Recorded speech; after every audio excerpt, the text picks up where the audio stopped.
character for now.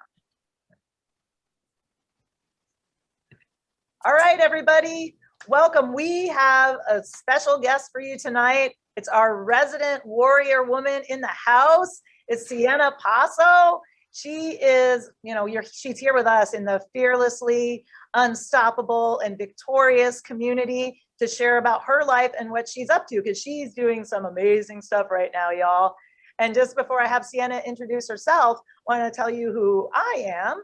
I'm Kimmy, and I am one of the co-founders of our community, the Fearlessly Unstoppable and Victorious community. And that stemmed from being part of a group conglomerate of powerful women in a series called Overcoming Mediocrity.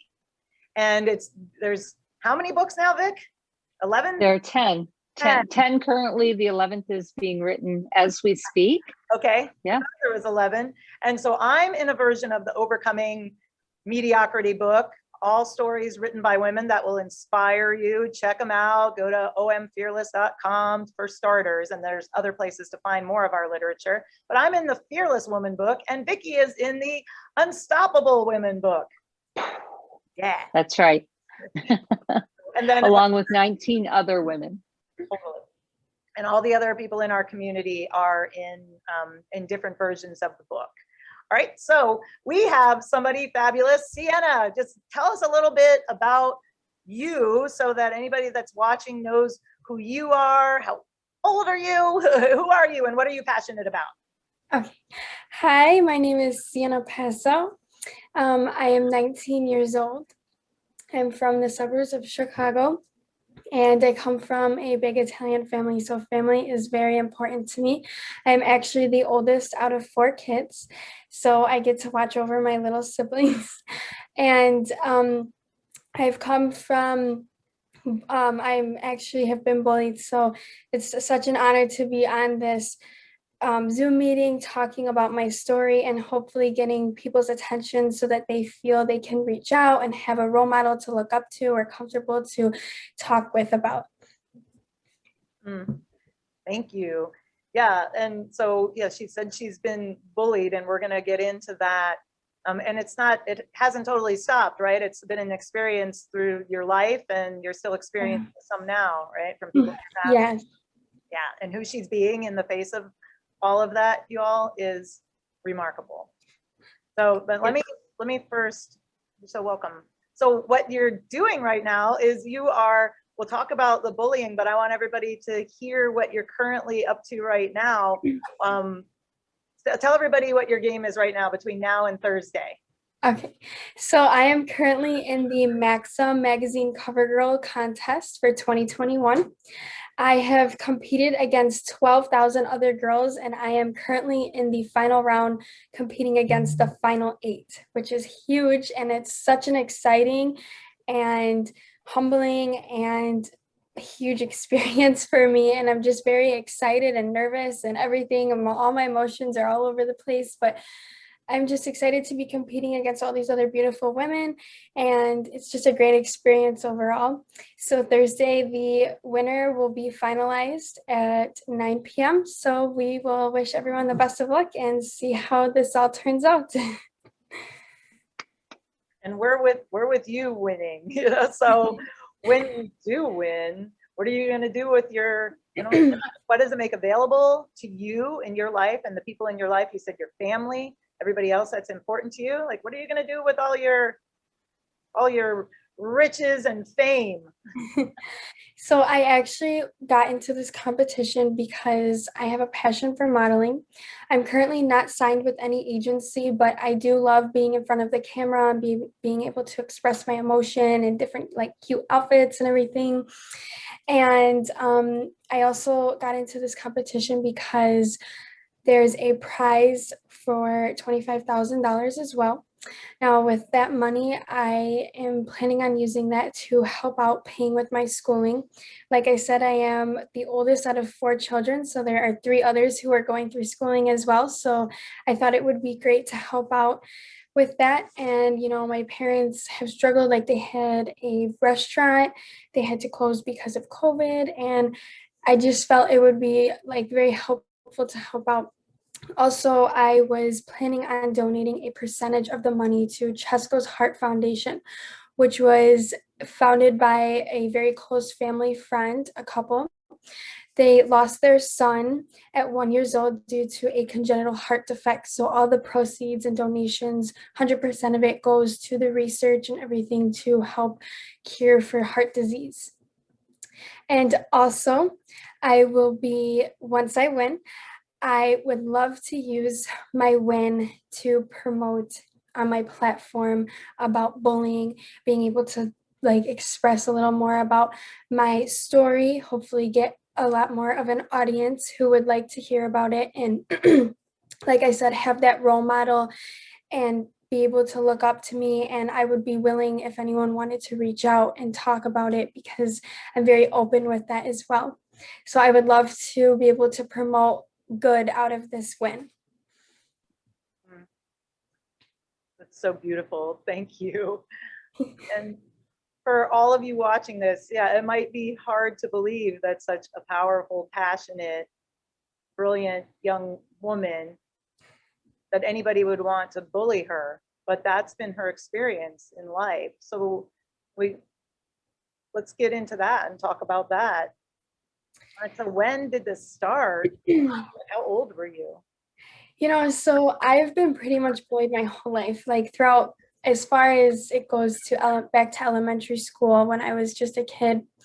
We are little kids back then, but kids can be rude and they may not understand like how hurtful their words are, but they would bully me because of like the clothes I was wearing. I was like a little fashionista, so I like dressing up. I have such a different style. I like to express myself through my style as well.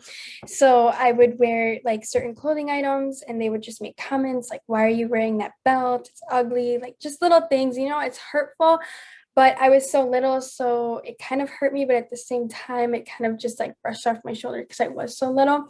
But as I got older into middle school, the bullying continued.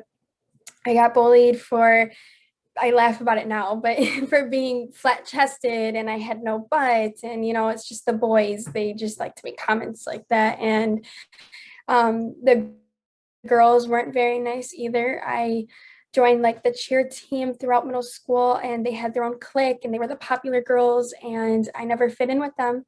Now, like going into high school, that same clique of girls and boys, they were all still friends.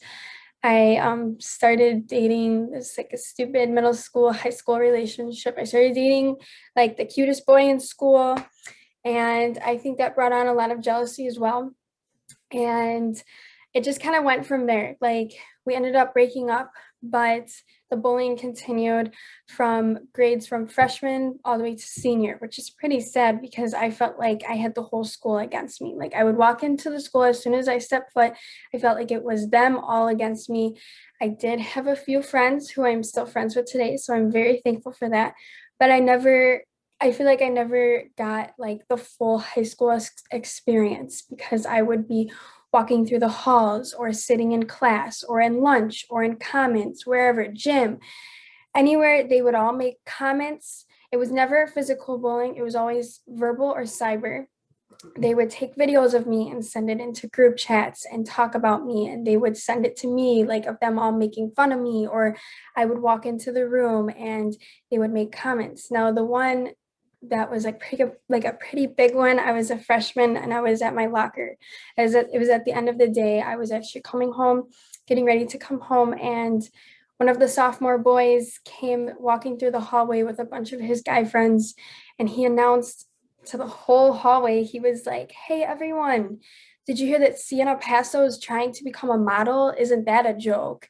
And everyone started laughing. And obviously I was very embarrassed. I felt very uncomfortable. And I just kind of stood there like, okay, wow, like, what was that for, But just everything that's been going on through that went on through high school, I did go to teachers. I went to the dean. I went to the principal. We got a new principal. I went to the new principal. And it's just like nothing ever stopped. So nobody was with you. You still had the experience. You were all alone and everybody was against you. Yes, and I struggled with grades. I had very bad grades from freshman to junior year. I wasn't able to focus on school. I would come home crying to my parents. I was very insecure and I was very broken down. Now, at that point, I'm very thankful for my parents because they built me up. They built my confidence up. They always talked to me and telling me, just gave me like their little speeches, and that really helped me like build a backbone for when I went into my senior year. I decided to graduate early, like the first week of school. I went into the counselor's office. I was like, can I graduate early? And all I had to do was take a few extra classes, and I was able to. But I made it work, and I didn't care about what anyone was saying. I didn't care if they were taking videos. I went through the hallways with my earbuds in, got into class, studied, focused, and I got straight A's. So it just shows that you have to build your confidence up. You can't let the bullies get to you. You can't let them tear you down. But definitely having a strong support system behind you is what got me through high school in general. Yeah, I mean, and I get what that's so remarkable. I get, like your parents, all of what they said to you, because I wanted to think like, I wanted to ask you, like, how did you survive and how did you respond? But you created that whole thing, you were a woman on a mission. You went in with your earbuds to tune the world out so that you could focus on what you declared, like, I'm going to get out of here early. And what was it that had you want to get out early? Like what, besides escaping all of that bullying Yeah, in school, like what else was there for you? Like you saw some kind of future. I did. I saw, Yeah. yeah, I did. I saw a big future. I want to go into nursing. I want to be a nurse anesthetist, so I thought that I could start college a semester early, but due to COVID, it was a little different. But so I was planning on starting college, but I ended up not starting college the semester after, and I ended up just working full time and saving a bunch of money. And then over that next summer, I joined a certified nursing assistant class. I bought myself a laptop and I became a certified nursing assistant. And now I'm currently going through college to achieve my nurse anesthetist goal. The dueling clapping hands. All right. Anything